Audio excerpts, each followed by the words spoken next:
आइए समझते हैं उस एक घटना को जिसने लंका के महायुद्ध का रुख ही बदल दिया था। ये युद्ध का 5वां दिन था और लंका की हवा में ना एक अजीब सा तनाव था।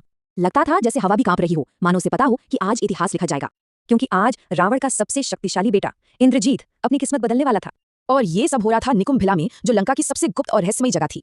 यहाँ इंद्रजीत एक गुप्त अनुष्ठान कर रहा था, निकुंभिला यज्ञ, अजेय बनने के लिए।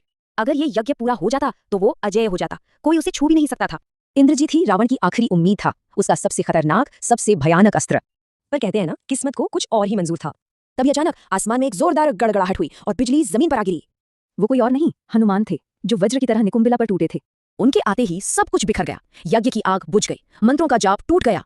मतलब अधर्म की सबसे बड़ी तैयारी एक पल में खत्म हो गई। इंद्रजीत की सारी मेहनत बेकार हो गई थी। अब उसका गुस्सा उसकी परछाई से भी ज्यादा डरावना था। अब उसके पास सिर्फ गुस्सा, बदला और जंग का जुनून था, और वो सीधा युद्ध भूमि की ओर चला। अब युद्ध भूमि में आमने सामने थी दो ताकतें, एक तरफ इंद्रजीत की माया, दूसरी तरफ लक्ष्मण का संयम। इंद्रजीत ने अपने मायावी अस्त्रों से आसमान में अंधेरा कर दिया, लेकिन लक्ष्मण अपनी जगह पर डटे रहे। उनका हर तीर धर्म का जवाब था। और फिर वो पल आया जब लक्ष्मण ने एक दिव्य बाण अपने धनुष पर चढ़ाया। पर सवाल ये है, क्या ये सिर्फ एक मामूली तीर था? नहीं, ये कोई आम बाण नहीं था, ये तो साक्षात न्याय था। और वो बाण सीधा निशाने पर लगा। रावण का सबसे बड़ा योद्धा इंद्रजीत जमीन पर आ गिरा। उसके गिरते ही समझो लंका की पूरी ताकत और हिम्मत की नींव ही हिल गई। आज सिर्फ एक योद्धा नहीं हारा था, बल्कि अधर्म की कमर ही टूट गई थी। तो सोचने वाली बात यह है कि क्या वाकई एक योद्धा का गिरना पूरे युद्ध की किस्मत लिख सकता है?